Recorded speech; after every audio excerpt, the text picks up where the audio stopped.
What up, y'all? It's Mr. Downtown Ray Melo. You're listening to the Entertainment Report on iHeartRadio, live from Dubai for Friday, January 10th, 2020, delivering some major stories and trends going on in the world of entertainment and beyond. You can follow the show on Facebook, Twitter, or Instagram. Facebook.com/The Entertainment Report with Ray Melo. That's RAYMELO. On Twitter at The Enter Report, or on Instagram at The Entertainment Report. You can listen to the show anytime you want on iHeartRadio. Just go to iHeart.com or your iHeart phone app, search for The Entertainment Report, and it'll take you to the page.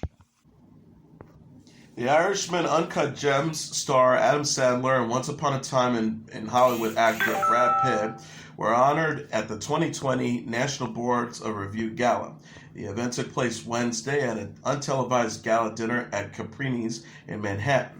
The National Board of Review had announced its winners in December. The Irishman took home Best Film, with Sandler winning Best Actor for his role in Uncut Gems, and Pitt taking Best Supporting Actor for Once Upon a Time in Hollywood.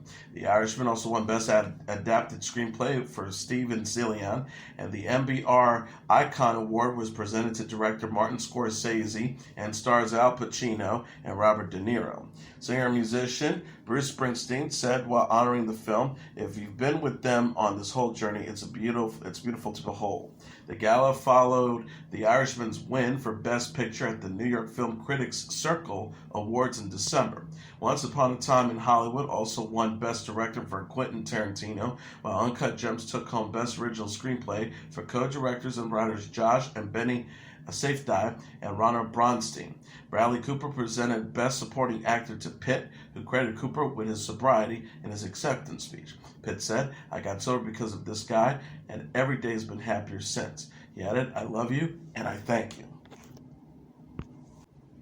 Director Scott Derrickson announced Thursday he is stepping down from his role as the director for Marvel's Doctor Strange in the Multiverse of Madness.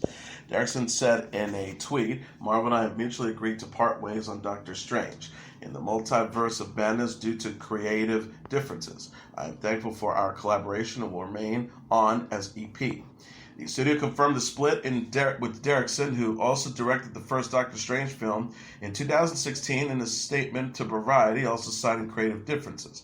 The studio said, "We remain grateful to Scott for his contributions to the Marvel Cinematic Universe." The film, which will see Benedict Cumberbatch return to the role of Doctor Strange, is scheduled to be released on May 7, 2021. Production is set to begin in May, and there are not expected to be any delays in the shooting schedule. Fox announced on Thursday it has ordered 3 more additional seasons of the horror anthology series American Horror Story. The 3-season renewal comes ahead of Season 10, which will air in 2020. The show will now last until at least Season 13.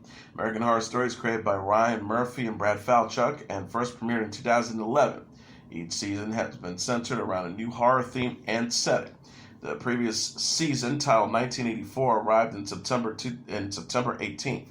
And featured returning franchise stars Emma Roberts, Leslie Grossman, Finn Wolfhard, and Cody Fern, along with newcomers Angelica Ross and Gus Kenworthy. American Horror Story has averaged 10 million total viewers around 9 seasons and has earned 16 Emmy Awards from its 95 Emmy nominations. The chairman of FX Network and FX Production, John Landgraf, said in a statement, "Ryan and Brad are the undisputed masters of horror TV, have created the anthological limited series with American Horror Story and sustaining its success for nearly a decade as FX's highest rated show." He also continued by saying, "We're grateful to them and Dana Walden and our studio partners for committing to another 3 years. American Horror Story has showcased a wealthy of award-winning actors since day one, and we appreciate the contributions of everyone, including Ryan, Brad, and fellow executive producers Tim Minear, James Wong, Alexis Martin Woodall, and Bradley Bucher, the writers, directors, and cast and crew for each unforgettable installment of American Horror Story." AMC released on Thursday a new teaser for the upcoming 5th season of Breaking Bad spin-off Better Call Saul. The 22nd teaser featured a long line forming outside a circus tent, which is being operated by unethical lawyer Saul Goodman, played by Bob Odenkirk, formerly known as Jimmy McGill. Next, Saul says to let in his next client. The street next to the tent features lowriders and motorcycles. Better Call Saul Season 5 is set to premiere on AMC on February 23rd at 10 p.m. Eastern Standard Time. The second episode will air February 24th at 9 p.m. Eastern Standard Time, following an encore presentation of the season premiere. The synopsis reads, in the 10-episode fifth season of Better Call Saul, Jimmy McGill's decision to practice law as Saul Goodman created unexpected and profound waves of change for those in his orbit. Rhea Seehorn, Jonathan Banks, Michael Mondo, Giancarlo Esposito, Patrick Fabian, and Tony Dalton also star. Breaking Bad sequel film El Camino will arrive on AMC on February 16th, following a Breaking Bad marathon that will air over 5 consecutive Sundays starting on January 19th. Netflix is giving a glimpse of Chilling Adventures of Sabrina Part 3. The streaming service released a music video Thursday featuring Kiernan Shipka as Sabrina Spellman, Roz Lynch as Harvey Kinkle, and Gavin Leatherwood as Nick Scratch. The video titled Straight to Hell shows Shipka singing and dancing while in costume as Sabrina. Lynch is seen in a Baxter High crop top, while Leatherwood is shown shirtless and wrapped in chains. The video also premiered footage from Part 3, which premieres January 24th. Nick, played by Leatherwood, is shown chained up, while Ambrose, played by Chance Perdomo, and Prudence, played by Tati Gabrielle, are seen performing a ritual. Netflix also posted a first look photos featuring Shipka Thursday on Twitter. Netflix had shared a post on Wednesday that showed Sabrina wearing a black dress and holding cheerleader pom-poms. The post reads, Cheerleader by Day. The Chilling Adventures of Sabrina is based on the Archie comic book series of the same name. The series co-stars Lucy Davis, Michelle Gomez, Josh Sinclair, Richard Coyle, and Miranda Otto, and will feature Sam Corlett, Sky Marshall, and Jonathan Weichsel in Part 3.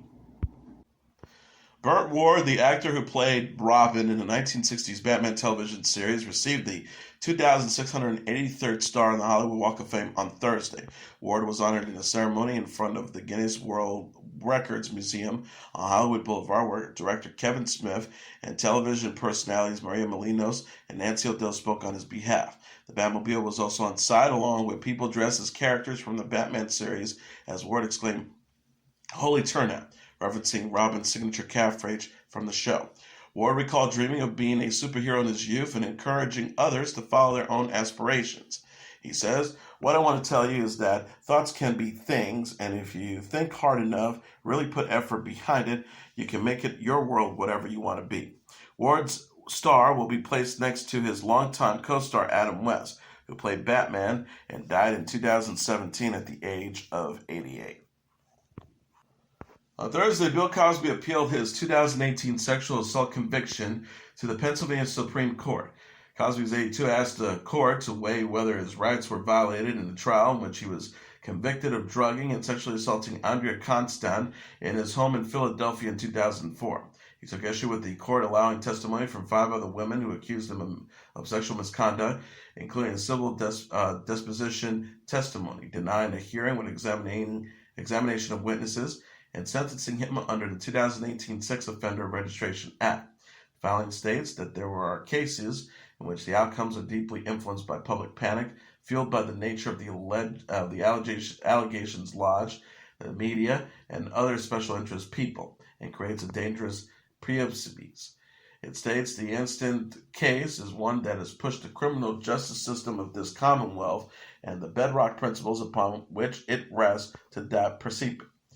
Cosby's spokesperson Andrew Wyatt issued a statement that said that his lawyers sought to the court to, quote, review his case to consider the vital important questions about the impact of #MeToo hysteria on the principles of the criminal justice system.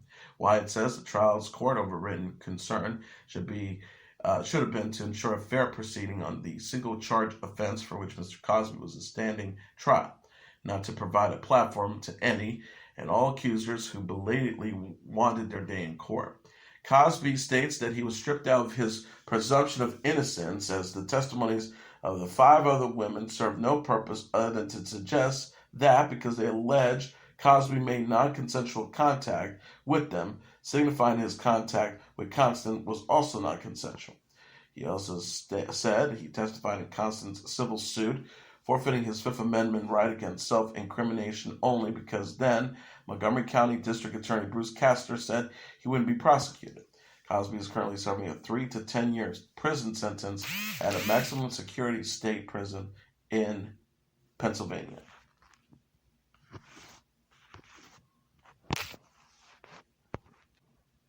Actor and singer Billy Porter has made history as Allure magazine's first male cover star. Porter, who's 50, appeared on the February cover of Allure, which shows him wearing a magenta jacket, jewel brooch, and colorful geometric cutouts surrounding his eyes.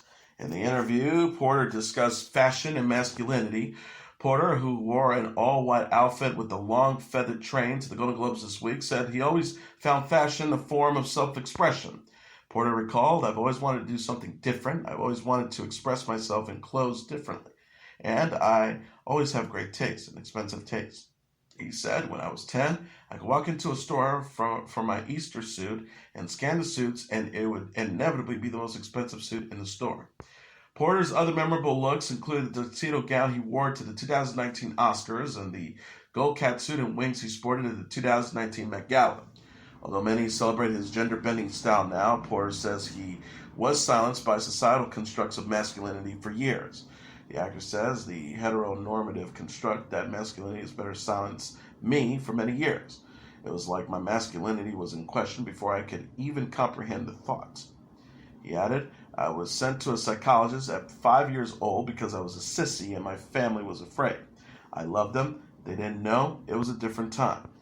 Expectations of masculinity extend to Porter's larger-than-life personality, and the actor says criticism of flamboyance was a long-silence mechanism for him. He says flamboyant was a word that was used to marginalize me and pigeonhole me and keep me in a box.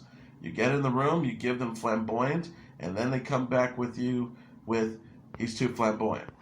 Porter told WWD in December that he doesn't consider himself a fashion icon. He says he's, quote, "a very story-oriented person who wants to be a walking piece of art on the red carpet." Star says, "We as artists have the power to change the molecular structure inside of people's and change their hearts and mind. Fashion is art, and fashion can make that change. And I always knew it. I always felt it, but this year has really solidified that for me." Porter plays Prattel on the FX series Pose, which was nominated at the GLAAD Media Awards. The series co-stars MJ Rodriguez, Dominique Jackson, and India Moore, and was renewed for a third season in June. Beyonce is giving a glimpse of her Ivy Park Times Adidas collection. The 38-year-old singer and fashion designer shared a promo video for the gender-neutral collection Wednesday featuring K-pop star CL. The teaser showed Beyonce, CL, and other models wearing various leisure looks. The pieces use the same recurring shade of burgundy and neon orange. A woman said in a voiceover, "I find love in everything I do." Another woman adds, "These barriers are not going to stop me." The Ivy Park Times Adidas collection drops January 18th. Beyonce previously told LUK the collection is a gender-neutral line that embraces creativity. The star says it incorporates my personal style and expands that to include something for everyone. I love experimenting with fashion, mixing high and low, sportswear with couture, even masculine and feminine. This new line is fun and lends itself to creativity, the ultimate power. She added, "I appreciate the beauty of gender-neutral clothing and break the so-called fashion rules." Beyonce and Adidas announced their partnership in April. Beyonce will serve as a creative partner and develop new footwear and apparel for Adidas, with the company to relaunch her Ivy Park. Beyonce said at the time, "This is the partnership of a lifetime for me." Beyonce retails ownership of Ivy Park, which she launched in 2016. The Zac Brown Band announced on Thursday a new North American summer and fall tour. The group will kick off the Roar with the Lions tour on May 24th at the Bank of New Hampshire Pavilion in Gifford, New Hampshire. Gregory Alan Isakov will be the featured special guest on the tour from May 24th to June 27th. St. Paul and the Broken Bones will open for Zac Brown Band on September 12th from the Wrigley Field concert in Chicago. Tickets go on sale for the general public starting on January 17th at 10 a.m. local time. Brown said in a statement, "Our summer tour is inspired by the folklore surrounding the figure of the lion. I am a Leo, and all the guys in the bands are lions." He continued, "They exemplify strength, courage, intelligence, and loyalty, and work in tandem to defend their territory and one another. The crowd is our pride, rooted in togetherness and fiercely loyalty. They always show up for each other no matter what, just like our fans always show up for us. We can't wait to hear you roar with us." Brown released his first solo album in September titled The Controversy. The project featured the single Swayze. Alicia Keys, John Legend, Foo Fighters, and more are set to honor the late Prince during a Grammy tribute concert. The concert will take place January 28th, 2 days after the Grammy Awards at the Los Angeles Convention Center. The event will then be broadcast in April. Usher, Common, Beck, Her, Chris Martin of Coldplay, Earth, Wind & Fire, Gary Clark Jr., St. Vincent, and Juanes are set to perform along with Prince, collaborators Morris Day and The Time, his former band The Revolution, and Susanna Huffs of the Bangles. Sheila will serve as the musical director alongside Jimmy Jam and Terry Lewis. Tickets are on sale now. Recording Academy President CEO Derek Duggan said in a statement, Prince, the purple one, his royal badness, regardless of how you identify him. He is undisputed one of the greatest musical virtuosos of all time. With a subversive attitude and commanding nature, he straddles musical genres and created electrifying music that was bustling with character. He continues to serve as an inspirational icon for artists and fans worldwide, and we're honored to pay tribute to his legacy. Prince died at the age of 57 in April 2016 from a fatal self-administered dose of fentanyl, a powerful painkiller. And that is your entertainment report for Friday, January 10th, 2020. I'm your host, Mr. Downtown Ray Melo. I'll be back on Monday to deliver some major stories and trends going on in the world of entertainment and beyond. You can follow the show on Facebook, Twitter, or Instagram. Facebook.com/The Entertainment Report with Ray Melo. That's RAYMELO. On Twitter at The Enter Report, or on Instagram at The Entertainment Report. You can listen to this episode or any previous episodes of The Entertainment Report anytime you want on iHeartRadio. Just go to iHeart.com or your iHeart phone app, search for The Entertainment Report, and it'll take you to the page. Everyone have a great weekend. Good night, and God bless you all.